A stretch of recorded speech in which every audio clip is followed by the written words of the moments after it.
સહજાનંદ સ્વામી મહારાજની જય, બાપાશ્રીની જય, સદગુરુશ્રીની જય, સ્વામિનારાયણ ભગવાનની જય.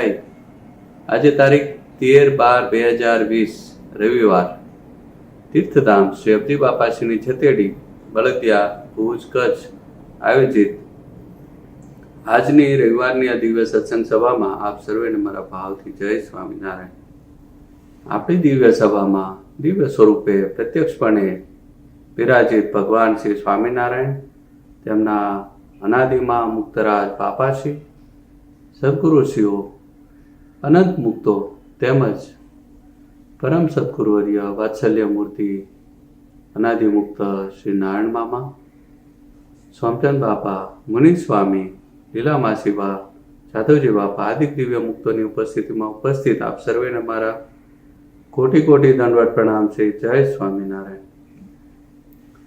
દર રવિવારની જેમ આ રવિવારે પણ આપણે બાપાશ્રીની વાતોનું રસપાન કરીશું. હમણાં એવો ઠરાવ થયો કે નિયમિત રીતે બાપાશ્રીની વાતોનું સેવન થાય અને તીર્થધામ અબજી બાપાશ્રીની છતેડીથી એ વાતોનું રસપાન કરાવશે શ્રી છગન બાપા.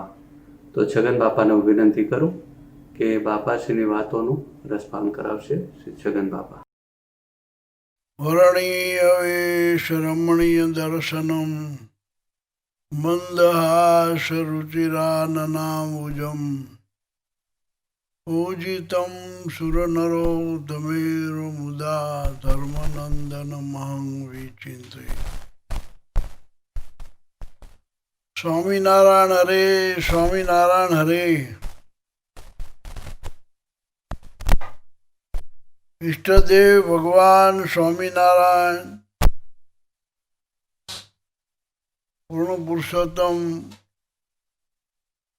મહાપ્રભુના દિવ્ય સાનિધ્યમાં, એમના અનંત અનાદિ મુક્તના દિવ્ય સાનિધ્યમાં, અનંત સદગુરુઓના દિવ્ય સાનિધ્યમાં,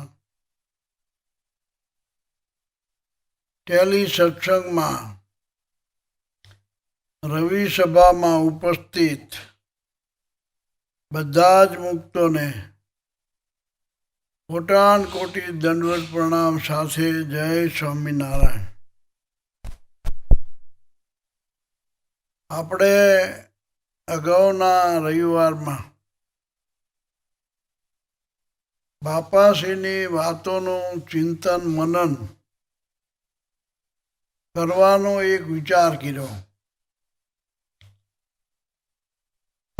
કારણ કે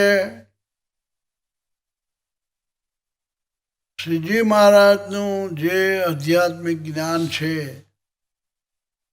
એ જ્ઞાન મુમુક્ષુને તરત ઉપયોગમાં આવે, તરત સમજી શકાય એવો સાર 273 વચનામૃતમાં દરેક વચનામૃત પૂરું થાય પછી બાપાશ્રીએ મહારાજ શું કહેવા માગે છે એ વાત કરી છે. સદગુરુઓએ એના પ્રશ્નો પૂછ્યા છે. એટલે આધ્યાત્મિક જ્ઞાન જે હતું એને લોકભોગ્ય સામાન્ય મુમુક્ષુ પણ સમજી શકે એવું બનાવીને બાપાશ્રીએ આપ્યું છે.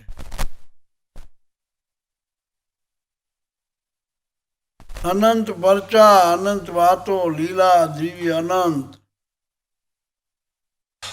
દિવ્ય લીલા વિસ્તારવા આવ્યા અબજી બાપા.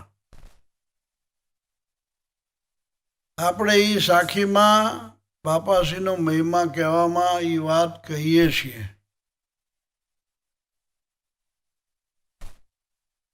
બાપાશ્રીની વાતો લખતા પહેલા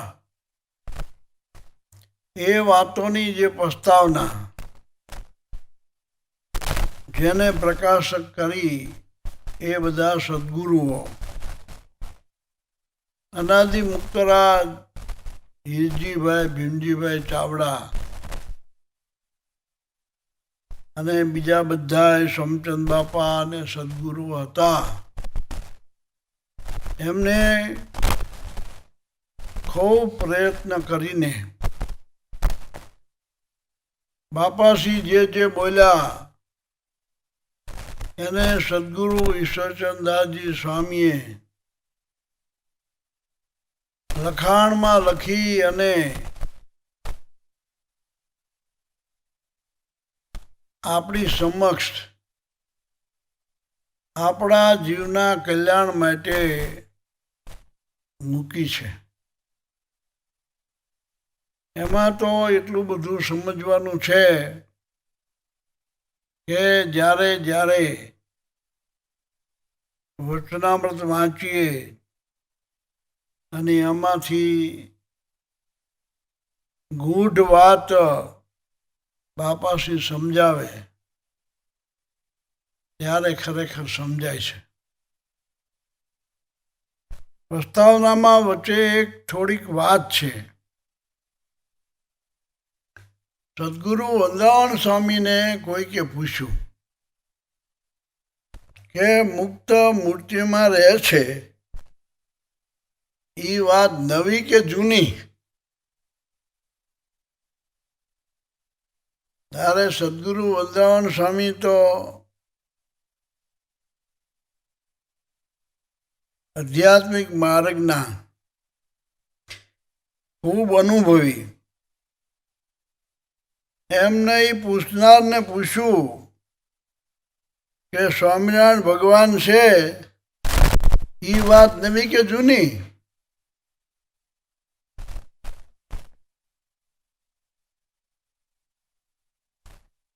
આવો પ્રશ્ન એમાં મૂક્યો છે. બીજા મુક્ત ધ્યાનના અનુભવી એને કોઈકે પૂછ્યું ત્યારે તે બોલ્યા, જે ગ્રંથમાં આવી વાર્તાઓ તો છે પણ મુમુક્ષુ મોક્ષભાગી આત્મા એને ખોરતો નથી. એ એક ભૂલ કરે છે.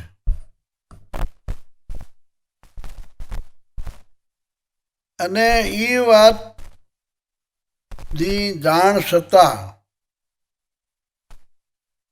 અનુભવ કરવા માટે પ્રયત્ન કરતો નથી. એ ભૂલ કરે છે.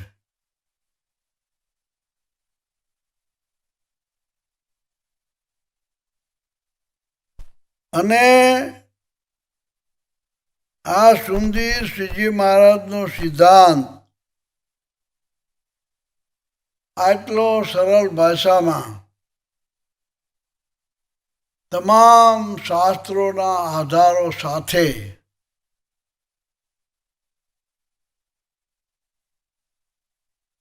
વચનામૃતમાં ભગવાન સ્વામિનારાયણ પુરુષોત્તમ નારાયણ પોતે સમજાવવા પ્રયત્ન કરે છે. એવો સુંદર સિદ્ધાંત. એ સિદ્ધાંતને બાપાશ્રીએ એવી રીતે સમજાયો કે કોઈ બીજા શાસ્ત્રનો રેફરન્સ નહીં. વચનામૃતમાં એક ઠેકાણે, બીજા ઠેકાણે, ત્રીજા ઠેકાણે, ચોથા ઠેકાણે મહારાજનો શું અભિપ્રાય છે, આ જગ્યાએ મહારાજે આમ કીધું છે, એનો હેતુ આવી રીતે છે, એમ મહારાજની જ વાણીના જે રેફરન્સ આપી અને આધ્યાત્મિક વાત સમજાવી છે, એ સિદ્ધાંતને શ્રીજી મહારાજનો આશ્રિત થઈ અને સમજે નહીં અથવા તો ઇનકાર કરે એ કરોડ ભૂલ કરે છે.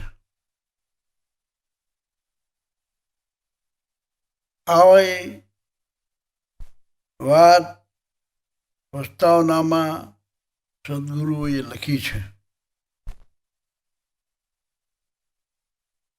અનાદિમુક્તની મૂર્તિમાં લીનતા પ્રવેશ શાસ્ત્ર સિદ્ધિ અનુભવ સિદ્ધિ મોટાએ પ્રમાણ કરેલ તથ્ય છે. હવે તાત્વિક દ્રષ્ટિએ જોતા જળ પ્રકૃતિ આકાશાદિક પંચભૂત પરસ્પર વિશિષ્ટ રહી શકે છે. જળચિત પ્રકૃતિ પરસ્પર વિશિષ્ટ રહી શકે છે. તો પછી જે નિરાકાર ચૈતન્ય દિવ્ય સાકાર કરી શકે છે તે મુક્તાત્માઓને સિદ્ધ દિશા મોક્ષ દિશામાં પોતાની મૂર્તિમાં રસબસ વિશિષ્ટ ન રાખી શકે એવું કહેવું એ શ્રીજી મહારાજના સામર્થ્ય અને સિદ્ધાંતની કિંમત ઘટાડવા બરાબર કહેવાય. મહારાજ પોતે મુક્તને કેમ રાખે પોતાનામાં, કેમ જુદા રાખે, એમાં કોઈ પણ જાતનો સંકલ્પ કરવામાં આવે ને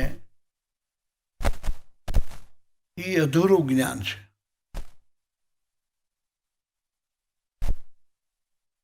એટલે બાપાશ્રીના સિદ્ધાંતને સારી રીતે સમજવા માટે આપણે બાપાશ્રીના આ સિદ્ધાંત ઉપર કેટલીક વાતોના મુદ્દાઓ ક્રમશ આવશે, પણ વચનામૃતને જે રીતે બાપાશ્રી સદગુરુઓ અને બાપાશ્રીની સાથે આવેલા બીજા મુક્તો એ બધાએ જે રીતે પચાવ્યું છે અને એ પ્રમાણે એમને અનુભવ સિદ્ધ પોતે ઘણી જગ્યાએ જુદા જુદા સમયે જુદા જુદા પ્રસંગે જ્યાં જ્યાં જરૂર પડી ત્યાં પોતાની સમજણ પ્રમાણે સમજાવવાનો પ્રયત્ન કર્યો છે. રસબસ સ્થિતિ ની વાત કીર્તનોમાં અનેક જગ્યાએ લખી છે. વાતોમાં જુદા જુદા ઉદાહરણ આપી અને લખી છે. છતાંય જેને એ વાત નથી સમજાતી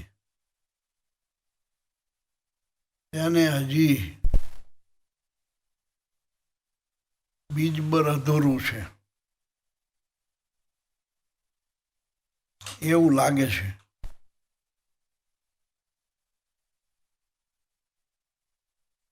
એમાં એક વાત લખી છે, એકાંતિક સત્સંગીને પછી ભલે તે કોઈ અનાદિ મુક્ત ધામ કે તીર્થરૂપ સદગુરુ કોઈ પણ શ્રુતિ સમૃતિ કે કોઈ પણ મંડળ વિશેષ ન હોય, તેને તો શ્રીજી તથા સદગુરુઓના જ્ઞાનમાં મતભેદ કે વિરોધ જેવું કશું ભાસતું નથી. કેમ કે તેને તો બાપાશ્રી તથા સદગુરુ ગુણાતીતાનંદ સ્વામીના જ્ઞાનનું રહસ્ય ચાખ્યું છે. જે મોટાના વચનોની હાયરો ગોઠવણી કરવી, સામ્ય વિચારોનું એકીકરણ કરવું, બીજું બીજા માટે રહેવા દેવું, એટલે બસ આ શ્રીજીનું રહસ્ય, આ બાપાશ્રીનું રહસ્ય, આ વચનામૃત અને વાતોનું રહસ્ય, આ આપણી શુદ્ધ શ્રુતિ અને સ્મૃતિઓનું રહસ્ય છે.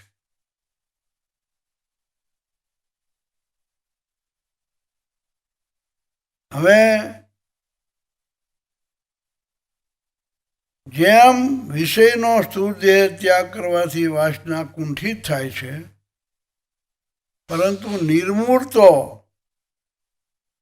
પરમ દ્રષ્ટવા નિવૃત્તતે, તેમ સમન્વય કરવાથી પ્રમાણગત સંશય દૂર થાય છે.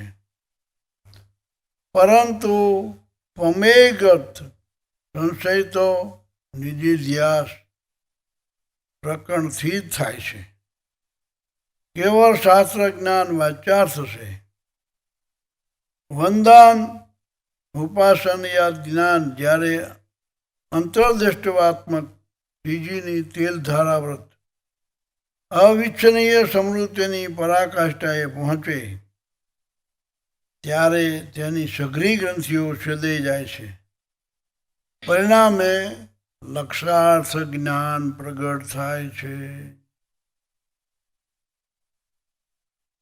બાપાશ્રીની વાતોમાં લખ્યું છે કે બહારવર્તીએ પ્રશ્ન ઉત્તરમાં બધા શાસ્ત્ર ભેરા કરીએ તો પણ તેનો યથાર્થ ઉત્તર ન મળે. મહારાજને તથા મુક્તને અંતરમાં ધારીએ એટલે સર્વે ખુલાસા થઈ જાય. અતિશય ઉપસમૃત સામર્થ્ય પામ્યો હોય તે તો શાસ્ત્રના રહસ્યને પોતાની મેળે સમજે, વૃત્તિને અંતર સન્મુખ રાખે, ત્યારે યથાર્થ જ્ઞાન થાય અને શાસ્ત્રનો અર્થ પણ યથાર્થ સૂઝે. આવું ગોપાળાનંદ સ્વામીની વાતોનું રહસ્ય છે, એમાં લખ્યું છે. સદગુરુ ગુણાતીત સ્વામી પણ એમ કહે છે કે પ્રતિલોમ વિના યથાર્થ જ્ઞાન થતું નથી. જ્યાં સુધી ભગવાનની મૂર્તિમાં ભગવાનની મૂર્તિને પ્રતિલોમપણે કરીને ધારે નહીં, ત્યાં સુધી એના અંતરમાં જે કારણ શરીરરૂપ વિજ્ઞાન છે એ બળે જ નહીં, એમ કે છે. કારણ શરીર બાળવા માટે તો પ્રતિલોમ ધ્યાન જોઈએ જોઈએ જોઈએ.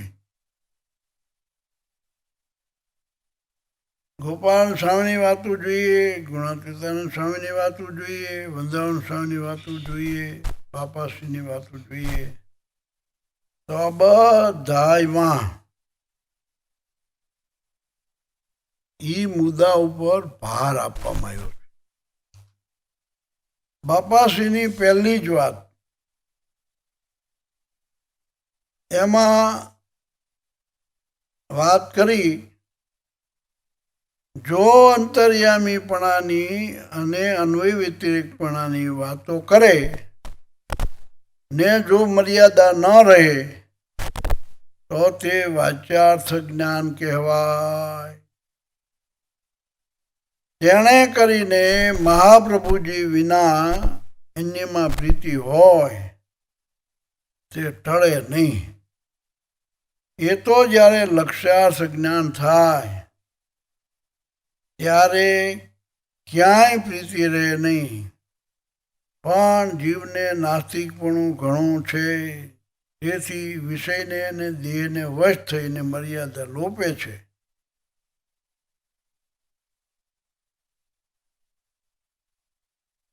આ વાતમાં અંતર્યામીપણે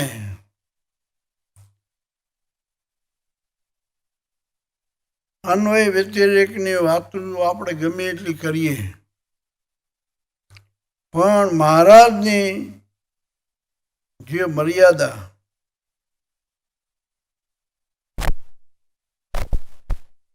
એ દ્રવ્ય ભાવે કેટલી રહે છે.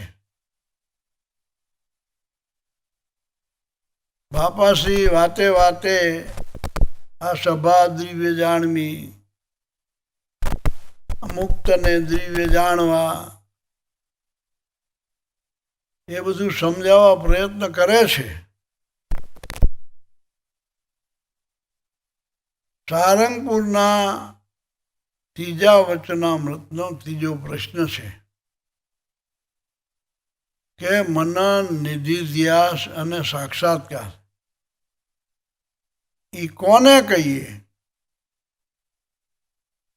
ત્યારે એ પ્રશ્નના ઉત્તરમાં શ્રીજી મહારાજ એમ કહે છે કે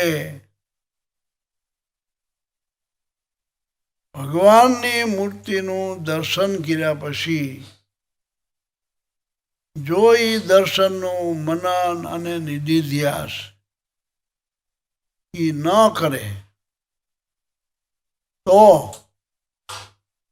લાખ વર્ષ સુધી દર્શન કરે તો પણ એ સ્વરૂપનો એને સાક્ષાત્કાર થાય નહીં. આ શ્રીજી મહારાજના સીધા બેઠા શબ્દો છે. મહારાજ એમાં એમ પણ કહે છે કે કેટલાક હરિભક્તો અમને એમ કહે છે કે હે મહારાજ, તમારું સ્વરૂપ ધારવાનો અમે ઘણો પ્રયત્ન કરીએ છીએ, પણ એક અંગ પણ ધાર્યામાં આવતું નથી. તો સમગ્ર મૂર્તિ તો ક્યાંથી ધાર્યામાં આવે? એટલે મહારાજે પછી આ વાત કરી કે તમે મૂર્તિનું દર્શન કરો, પછી એ દર્શનનું મનન કરો, નિધિધ્યાસ કરો, તો એ દર્શનનો સાક્ષાત્કાર થાય. પણ મનન નિધિધ્યાસ કર્યા વિના દર્શનનો સાક્ષાત્કાર થતો નથી. એમ ભગવાનની વાર્તા પણ સાંભળી હોય, એ વાતનું પણ મનન નિધિધ્યાસ જો ન કરે તો એ વાત પણ ભૂલી જવાય છે. એ વાત પણ દ્રઢ થતી નથી. એટલે મહારાજ અન્વય સ્વરૂપે કેમ રહ્યા છે એ વાત વચનામૃતમાં શ્રીજી મહારાજે કરી છે. ભગવાનનું સગુણપણું અને નિર્ગુણપણું જે સમજાયું છે એ વાતને વિચારીએ એટલે ખબર પડે કેવા મહારાજ પુરુષોત્તમ નારાયણ કેવડા મોટા, એમનું સગુણપણું અને એમનું નિર્ગુણપણું, એની વાત તો એ પોતે કરે ને ત્યારે ખબર પડે કે ભગવાન છે એ આવા છે, આવા સગુણ છે, આવા નિર્ગુણ છે. બાકી તો બીજું જ્ઞાન ઘણું હોય, જગતના ઉદાહરણો ઘણા જાણતા હોય, શાસ્ત્રના શ્લોકોનું પણ ઘણું જ્ઞાન હોય, પણ ભગવત સ્વરૂપનું જ્યાં સુધી ચિંતન એને ન થાય ત્યાં સુધી બધું જ્ઞાન છે ને એ અધૂરું છે. લો આપણે જ્ઞાનની વાતો ઘણી બધી કરીએ છીએ,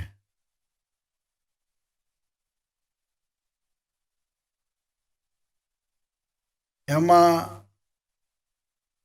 નિષ્કુળાનંદ સ્વામીએ કેટલીક વાત લખી છે કે જ્ઞાની કોણ છે? તો જે શાસ્ત્રનું ઘણું બધું જાણે છે એ જ્ઞાની છે? ના. નિષ્કુળાનંદ સ્વામીએ લખ્યું છે, જ્ઞાની તેને ગણીએ જેને હરિમૂર્તિનું જ્ઞાન છે, તે વિના બકવાદ બીજે એ જાણજો મોટું જ્ઞાન છે. જ્ઞાની તે જેને ગમ હરિની એમ સમજવું એ સાર છે. નિષ્કુળાનંદ કહે તે વિના બીજું સર્વે અસાર છે.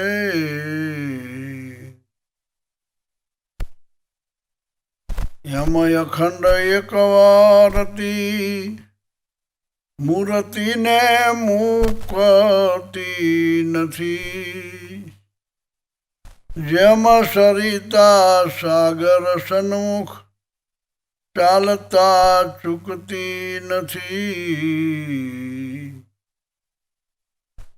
તેજ જ્ઞાની તેજ ધ્યાની જેને અખંડ રહે છે એમ ઉર,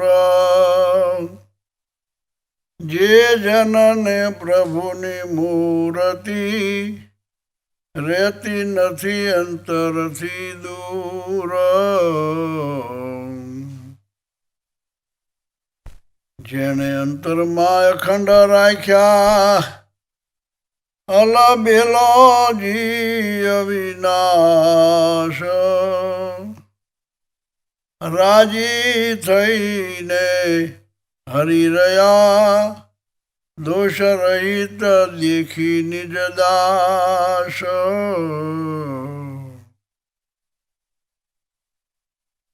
જેમ પંચાનની પય રેવા પાત્ર જોઈએ સોરવલો સુવર્ણ,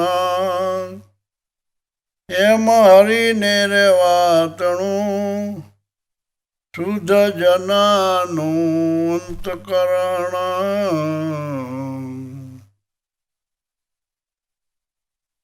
આમાં દ્રષ્ટાંત આપ્યું કે સિંહણનું દૂધ છે એ રાખવું હોય તો એમાં સોનાનું પાત્ર જોઈએ. સોનાના પાત્ર સિવાય સિંહનું દૂધ છે ને એ રહે નહીં. એમ ભગવાનના ભક્તોને પણ એનું અંતકરણ છે ને એ એવું શુદ્ધ જોઈએ એમ કે છે. જેણે અંતરમાં રાખ્યા અલબેલો જે વિનાશ, રાજી થઈને હરી રહ્યા દોષ રહિત દેખીને દાસ. ભગવાન રાજી થઈને ક્યાં રહે? તો દોષ રહિત પોતાના દાસ હોય ને એના અંતકરણમાં રહે છે. આમાં બધી વાતમાં મૂર્તિ છે એનું મહત્વ સ્વામી લખે છે.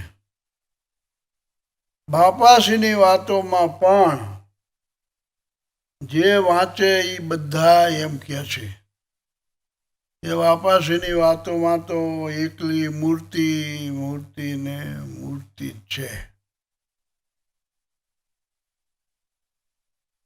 જે વખતે પ્રિન્ટિંગ પ્રથમ છપાવીને ત્યારે એમ કહે છે તે દિવસે તો અત્યાર જેવું હતું નહીં. છૂટા ટાઈપ હોય, અક્ષર અક્ષર ગોઠવે અને પછી પ્રિન્ટિંગ થાય.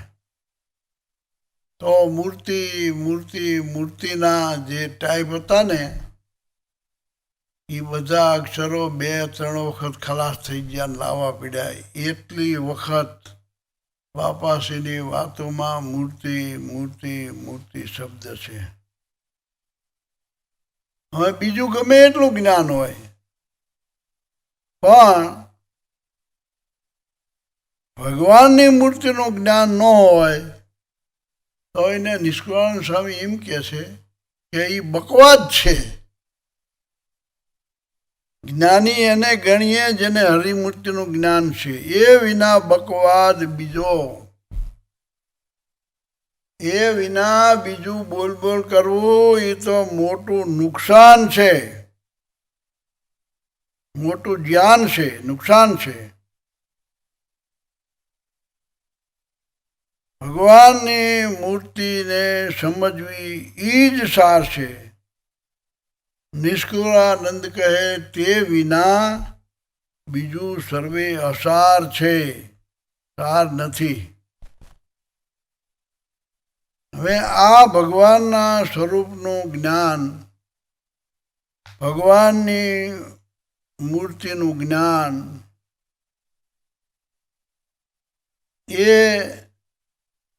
એનું બીજું દ્રષ્ટાંત આપ્યું કે જેમ નદી છે એ ક્યારેય સમુદ્ર સન્મુખ ચાલવાનું ચૂકતી નથી, એમ અખંડ એક વર્તી રહે, મૂર્તિને મુક્તિ જ નથી.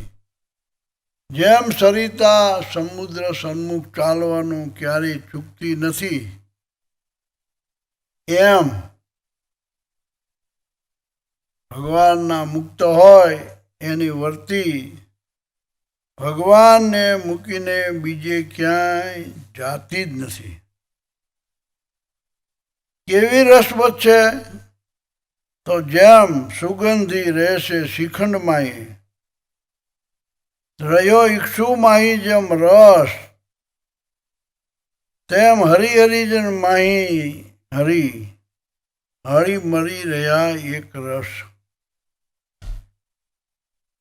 જેમ ચંદનનું લાકડું હોય અને એમાં સુગંધી સહેજે રહી છે, શેરડીનો આંઠો હોય તો એમાં સહેજે રસ રહ્યો છે, એમ ભગવાન અને ભગવાનના ભક્ત હળી મળી એક રસ રહ્યા છે. આમ નિષ્કુળાનંદ સ્વામી આ વાતમાં થોડીક એક દિશા બતાવે છે.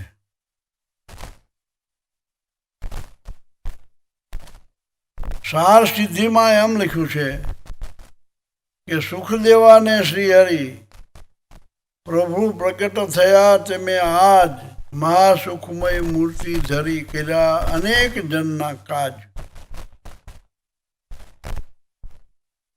ભગવાનની મૂર્તિને જે ધરી રહ્યા હોય એ મુક્તો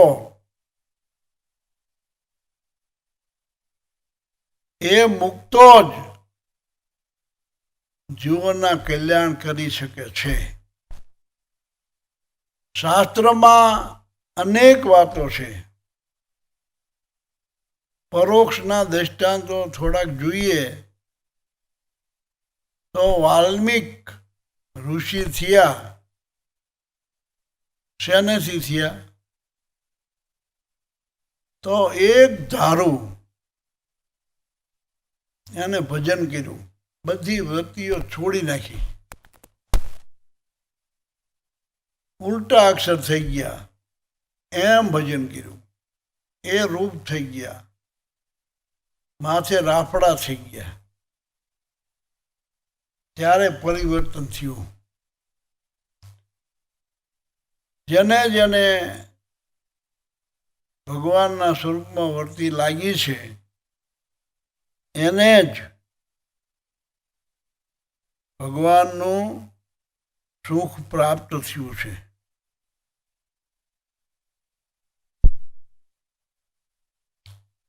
આમાં લખ્યું છે કે સ્વતંત્રપણું લક્ષ્મીના જેવું રે, જે શ્રી કૃષ્ણ સ્વરૂપમાં રહેવું રે, તજી તનને મનનું માન, રહ્યા હરિમાહી ગુલતાન. એક વ્યાપકાનંદ મુનિ અચરજકારી છે, તે પર મેર મોટી પ્રભુની અચરજકારી છે. હરે ફરે હરી ઈચ્છા અચરજકારી છે, રહે હરે મૂર્તિ માય સદા અચરજકારી છે.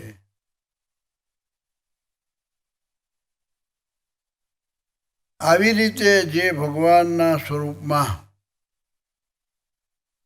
અખંડ રહ્યા છે એને જ ભગવાનની મૂર્તિનો સાક્ષાત્કાર કયો છે, થાય છે. ન થયો હોય તો એ સિવાયનું બીજું બધું જ્ઞાન છે ને એ આ જગતના જ્ઞાનને મળતું જ્ઞાન છે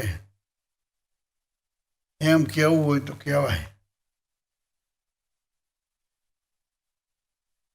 ભગવાનની મૂર્તિને ધારતા ધારતા ધારતા જ્યારે એકાગ્ર વૃત્તિ થઈ જાય ત્યારે એને ભગવાનના સ્વરૂપનો આનંદ આવે છે. 31ના વચનામૃતમાં મહારાજે લખ્યું છે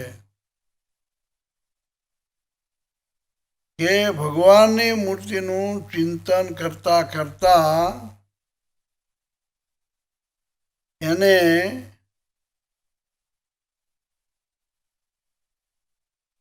ભગવાનના સ્વરૂપનો સાક્ષાત્કાર થાય છે.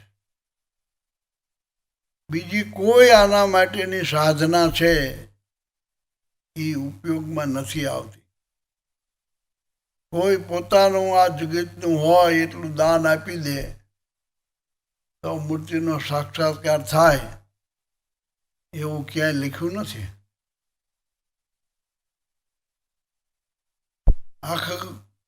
આખી પૃથ્વીનો રાજ હોય એનો ત્યાગ કરી દે તો મૂર્તિનો સાક્ષાત્કાર થાય એવું પણ ક્યાંય લખ્યું નથી. તપ કરી અને આ શરીરને સૂકવી નાખે તોય પણ એ તપે કરીને મૂર્તિનો સાક્ષાત્કાર થાય એવું નથી. મૂર્તિનો સાક્ષાત્કાર તો પ્રતિલોમપણે મૂર્તિને ધારવાનો નિધિધ્યાસ કરે એ જ સાધન છે. અને એ સાધન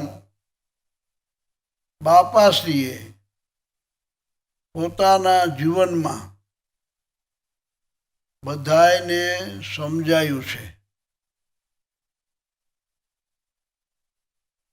અને જેને જેને બાપાશ્રીની વાત સમજાણી એને ઈ સિદ્ધ કરાયું છે. કેટલા સંતો કેટલા ભક્તો બાપાશ્રીનું જ્ઞાન પામીને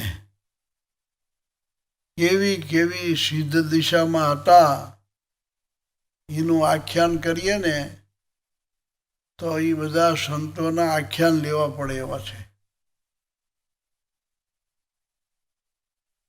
બીજા સાધન પડ્યા મેળવા એનો અર્થ એવો છે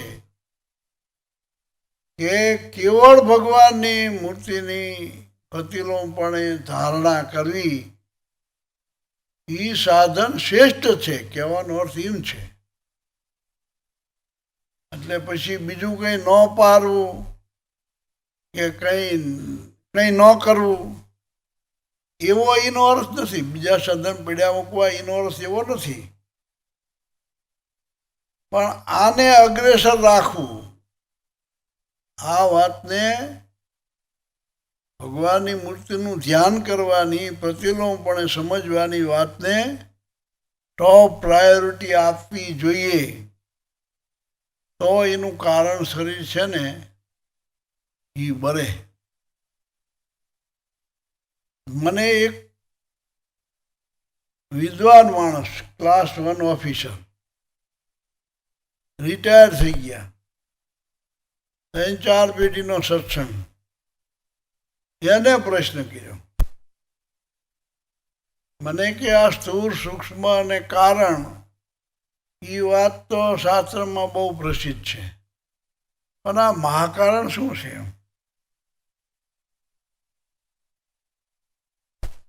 ત્યારે એના ઉપરથી આપણે વિચાર કરીએ કે આટલો જૂનો સત્સંગ કર્યો હોય, ઘણા બધા શાસ્ત્રો વાંચ્યા હશે, ઘણા બધા સંતોનો જોગ કર્યો હશે, પણ મહાકારણ શું એ જો એમને ન સમજાણું હોય તો બીજું કાર્ય સત્સંગનું જ્ઞાન છે ને એ મહારાજની મૂર્તિના જ્ઞાન આગળ કેટલું પાછળ છે એમ આપણે વિચારવાનું છે, એનો વિચાર કરવો જોઈએ. ત્યારે એ મહાકારણ છે ને એ સત્સંગમાં વચનામૃતમાંથી બાપાશ્રીએ તારવી અને આપણને ભેટ આપ્યું છે. બીજાને ક્યાં મહાકારણની ખબર જ પડે છે કે મહાકારણ શું છે? એ તો આ સદગુરુ ગોપીવલ્લભદાસ સ્વામી જેવા, મુનિ સ્વામી જેવા, પહેલા બીજા સંતો ઘણા બધા હતા જ, જેટલા સદગુરુઓ બાપાને મળ્યા છે એ બધા એવા હતા જ, પણ આ તો આપણને મળ્યા એની વાત કરું છું. તો એ સમજાવતા, એ કહેતા કે ઐશ્વર્યનો સંકલ્પ થાય એટલે મહાકારણનું બી વવાણું. તમને એમ થાય કે મેં આ હરિભગતને આ વાત કરી હતી કે તું આ બાધા રાખ, કે તું આ પ્રમાણે ભજન કર તો તારા ઉપર મહારાજની પ્રસન્નતા થશે, અને પછી થઈ એમ મનમાં વિચાર આવ્યો ને એટલે મહાકારણનું બી વવાણું. ઐશ્વર્યની ઈચ્છા અત્યારે આપણે ત્યાં પ્રધાન પુરુષને, પ્રકૃતિ પુરુષનું કેટલું ઐશ્વર્ય છે ને કેટલી શક્તિ છે ને કેટલી તાકાત છે ને એ આપણે જોવા જવાના છીએ. અત્યારે આપણને એ પ્રાપ્ત થવાનું છે. એ તો થવાનું હોય તો કચાશ હોય તો દેહ મૂક્યા પછી થવાનું છે, અત્યારે તો કંઈ છે નહીં. તો અત્યારે મહાકારણ ક્યાં છે? તો ભગવાન અને મોટા મુક્ત એની મારા ઉપર આવી કૃપા છે કે હું બોલું એમ થાય. એ મહાકારણના બી વવાણા અને અહીંયાથી શરૂઆત થઈ એમ માનવાનું છે. મુનિ સ્વામી કોઈ દી પોતાની મહત્તા બીજાના ધારવામાં આવે એવું લગારે દેખાડવા દેતા નહોતા. એક દાણ સભામાં મુનિ સ્વામી બેઠા હતા અને એ હરિભગતે કીર્તન ઉપાડ્યું,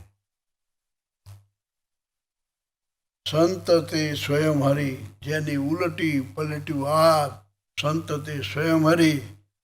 સ્વામી કે બીજું પદ બોલો. એ હરિભગતને વંદ રખાયું, બીજું પદ બોલો કે મૂર્તિનું પદ હોય ને બોલો. આ એમનો દ્રષ્ટિકોણ હતો. આ બાપાશ્રીના સદગુરુ હતા. બાપાશ્રીની પાસે તો આપણે બેઠા નથી એટલે આપણને બહુ ન ખબર પડે, એમની વાતો ઉપરથી આપણે અંદાજ કરીએ છીએ, પણ આ સદગુરુઓ આપણે જોયા છે કે પોતાને એક ભગવાન સિવાય કોઈ પણ પ્રકારની જરા પણ મહત્તા ગમતી નહીં, એને ઉગવા ન દે એમ કેવું હોય તો કહેવાય. સોમચંદ બાપા શું સિદ્ધાંત છેલ્લો કે આપણે મહારાજના મુક્ત છીએ અને પછી આપણે એવું કંઈ કરીએ, એવું કંઈ બોલીએ કે એ સાંભળનારાને એવો સંકલ્પ થાય કે આમને વાત કરીને એ આટલી બરાબર નથી. એવું ન થવું જોઈએ. લો એટલું સાવધાની રાખવાનું કહેતા. આ એમની છેલ્લો ઉપદેશ છે. એટલે આ રવિવારની આ ટેલી સભામાં વાતો તો આ બાપાશ્રીની વાતો ઉપરથી થોડીક સમજવાનો પ્રયત્ન આપણે કરીએ છીએ. આ પ્રાથમિક બાબતમાં થોડીક પ્રસ્તાવના ઉપર પહેલી વાર્તાનો એક ફકરો લીધો. આમાં તો જ્યાં જોઈએ ને ત્યાં અમૃત ભીરું છે. આપણે એનું મનન ચિંતન કરીએ અને આપણને આનંદ આવે, મૂર્તિનું સુખ આવે, એવી આપણે વૃત્તિ કેળવવાની છે. એવું મૂર્તિમાં જોડાવાનો પ્રયત્ન કરવાનો છે. બાપાશ્રીનું વાતનું એક સ્થૂળ દ્રષ્ટાંત છે કે આ લોકમાં ખાંડ, ગોળ, ઘી, હાકર, મરી, મસાલા, એલચી, બદામ બધું ખાવાથી શરીરમાં બળ આવે છે. તો આ પ્રભાવની વાતો કરીએ, આ મહારાજની મૂર્તિમાં રહેવાની વાત કરીએ, પ્રતિલોમ ધ્યાનની વાત કરીએ, પ્રતિલોમ ધ્યાન કરીએ તો શું એનું કંઈ બળ જ નહીં? ઘી, ખાંડ ને મસાલાનું બળ અને આનું કંઈ બળ નહીં. એનું બળ આવવું જોઈએ. પણ ખરી રીત શીખાય તો, આજો હોય તો. માંદો હોય તો એના શરીરમાં શક્તિ ન વધે. એટલે આપણે મહાકારણ બાપાશ્રીએ વાતોમાં સમજાવ્યું છે એ આપણને દેખાતું નથી, પણ એન કેન પ્રકારે એક જરાક સાધન, એક ડગલું કરીએ અને બીજું ડગલું ભરવા જઈએ ને ત્યાં મહાકારણના બી પડે છે રસ્તામાં. એની સાવધાની રાખીએ. દાસના દાસ થઈને જે રહેશે સત્સંગમાં, ભક્તિ ભલી માનીશ તેની, રાચીશ તેના રંગમાં.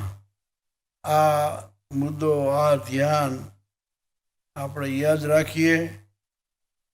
આજે ટાઈમ થઈ ગયો છે તો ટેલી સભામાં ઉપસ્થિત બધાય મુક્તોને કોટાન કોટી દંડવત પ્રણામ સાથે જય સ્વામિનારાયણ. રાજી રહેજો. જય સ્વામિનારાયણ. ખૂબ ખૂબ ધન્યવાદ, ખૂબ ખૂબ આભાર છગન બાપાનો. કેવી સરસ રીતે બાપાશ્રીની વાતોનું રસપાન કરાયું. શરૂઆત તો બાપાશ્રીએ ખરા મુમુક્ષુ કેવો હોય, ખરા સાધકના શું લક્ષણ હોય, અને ત્યાંથી કરી અને બાપાશ્રીનું પ્રાગટ્ય, બાપાશ્રીના પ્રાગટ્યનો હેતુ, મહારાજના ગૂઢ રહસ્ય, વચનામૃતના ગૂઢ રહસ્યો અને મહારાજની સર્વોપરી સ્થિતિ અને અનાદિમુક્તની સ્થિતિ, એમનું આપણને દરેક સુધી વાત સારી રીતે મુમુક્ષુ સમજી શકે એવો બાપાશ્રીના પ્રાગટ્યનો હેતુ બહુ સરસ રીતે સમજાયો. બાપાશ્રીની વાતોનું સંગ્રહ શ્રી ઈશ્વરચરણદાસજી સ્વામી અને સદગુરુશ્રીઓએ કરી અને મુમુક્ષુ સુધી પહોંચાડ્યો. તેમજ બાપાશ્રીનું જીવન દર્શન બાપાશ્રીનું જીવન ચરિત્ર સોમચંદ બાપાએ આપણી સુધી પહોંચાડ્યું. ઘરે ઘરે ફરી બાપાશ્રીને મળેલા, સર્વેને મળ્યા. મુનિસ્વામીએ જે સંગ્રહ કરેલો બાપાશ્રીનું જીવન વૃત્તાંત, એમના રેફરન્સ અને એવા પ્રસંગોનું સરસ આલેખન કરી બાપાશ્રીના જીવન ચરિત્રનું એવું નિર્માણ કરી અને આપણી સુધી પહોંચાડ્યું અને સમગ્ર માનવકુળ પર મહત ઉપકાર કર્યો એવા સોમચંદ બાપાની તિથિ 18 તારીખે 18/12/2020 શુક્રવાર અને વચનામૃત જયંતિ, એવો સુભગ સુમેળ.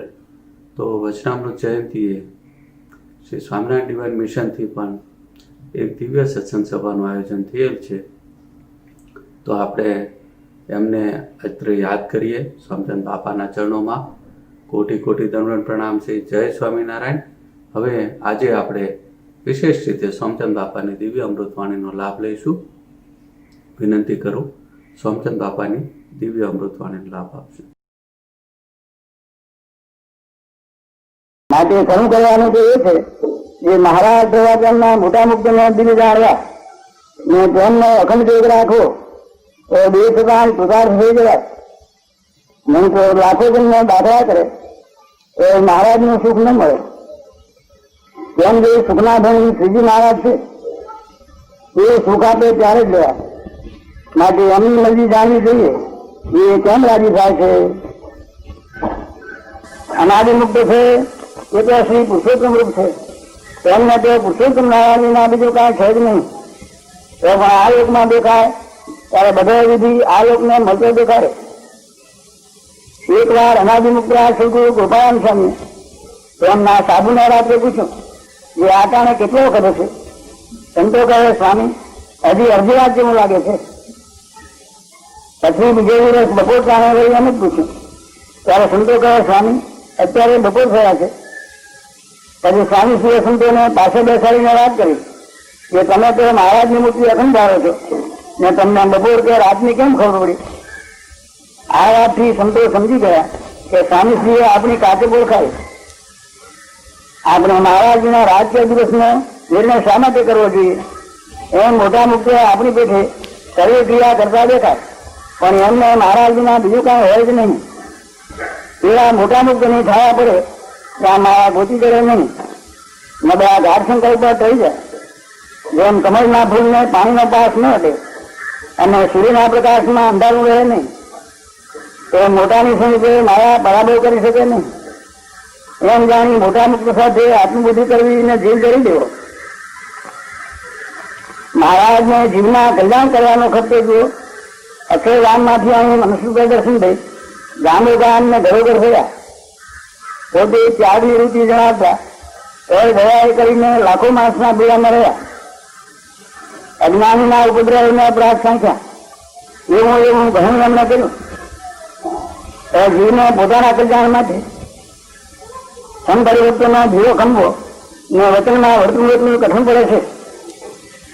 જીવને મનનું ગમતું કરવાના ઘણા કારણના સ્વભાવ પડ્યા છે. તેથી ભૂખ્યા વર્તે છે.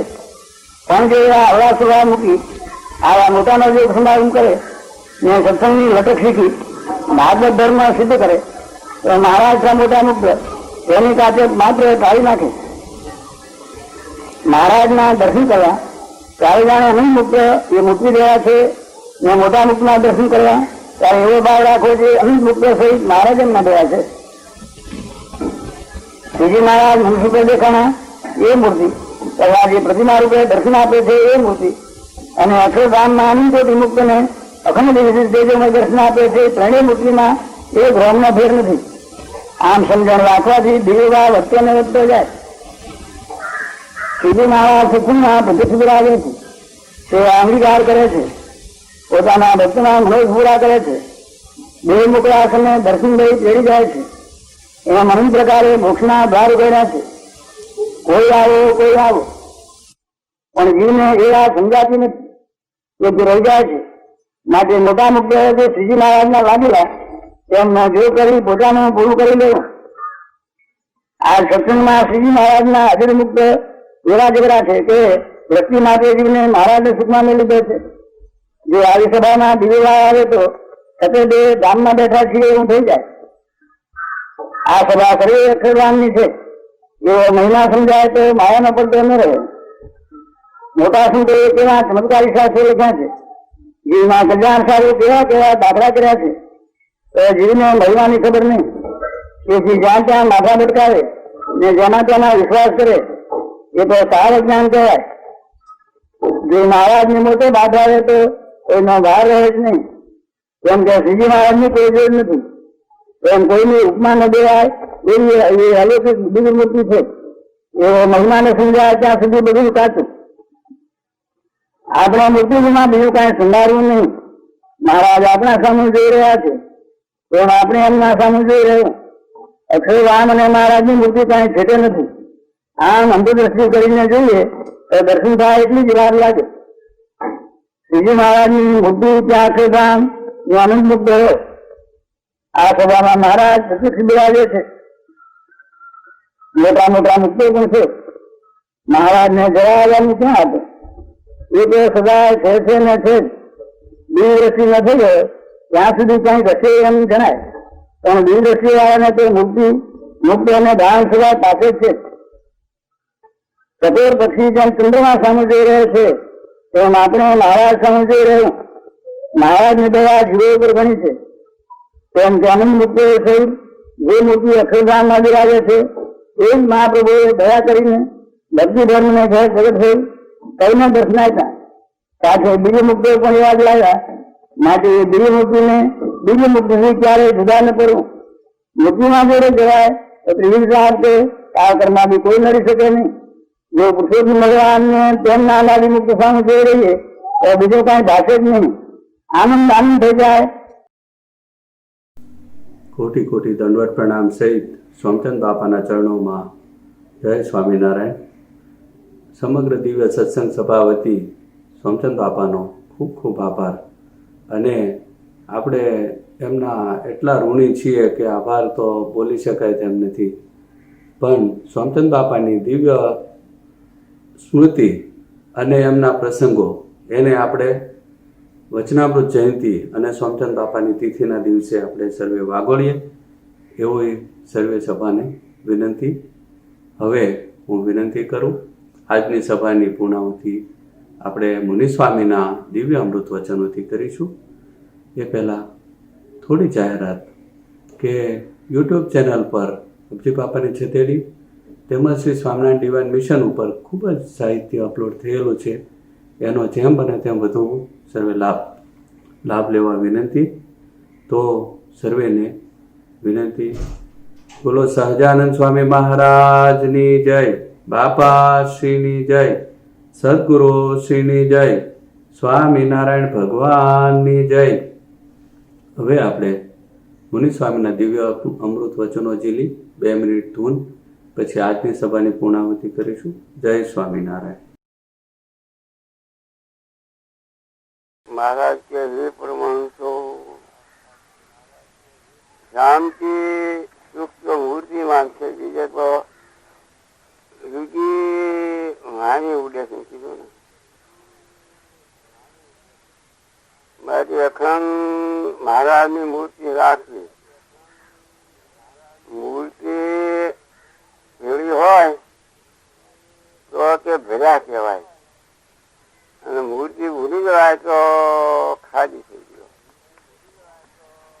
બાપાની વાતમાં છે, મહારાજે બધા સંતોને પૂછ્યું કે સંતો તમે ભેગા છો કે ખાલી છો?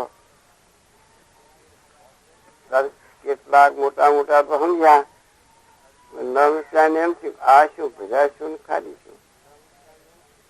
ત્યારે ગોપાળાનંદ કે મહારાજ કેટલાક ભેગા છે કેટલાક ખાલી. ત્યારે મારા કે ખાલી નો કોઈ ધોરણ નહીં થાય.